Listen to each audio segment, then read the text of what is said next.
गांव के किनारे एक पुराना कुआं था, जिसे लोग भूतिया कुआं कहते थे। बुजुर्गों का कहना था कि वहां रात के समय किसी के रोने की आवाजें आती हैं। कई लोगों ने दावा किया था कि उन्होंने कुएं के पास एक सफेद छाया को घूमते हुए देखा है। डर के मारे गांव के लोग वहां जाने से कतराते थे, खासकर रात के समय। राहुल और विक्रम की जिज्ञासा। राहुल और विक्रम, गांव के दो निडर लड़के, हमेशा रोमांच की तलाश में रहते थे। जब उन्होंने इस कुएं की कहानियां सुनी तो उन्हें यकीन नहीं हुआ। उन्होंने तय किया कि वे इस भूत की सच्चाई का पता लगाएंगे।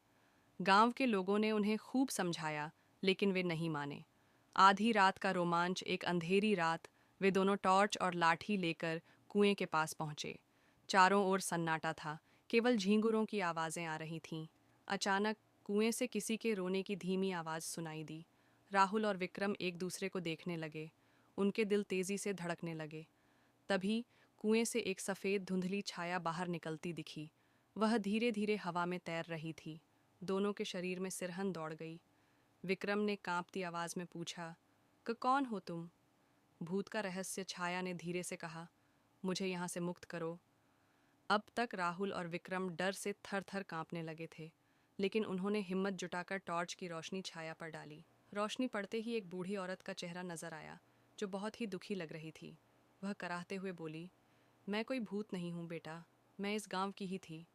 कई साल पहले मेरा बेटा मुझे छोड़कर चला गया और मैं अकेली रह गई। एक दिन पानी भरते समय कुएं में गिर गई, लेकिन किसी ने मेरी मदद नहीं की। मेरी आत्मा अब भी यहाँ भटक रही है।"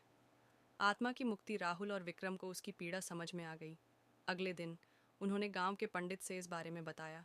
पंडित जी ने गांव वालों के साथ मिलकर उस आत्मा की शांति के लिए पूजा करवाई और उसके नाम से दान पुण्य किया। उस रात जब राहुल और विक्रम फिर से कुएं के पास गए तो सब कुछ शांत था। न कोई आवाज़, न कोई सफ़ेद छाया। वे समझ गए कि बूढ़ी औरत की आत्मा अब मुक्त हो चुकी थी।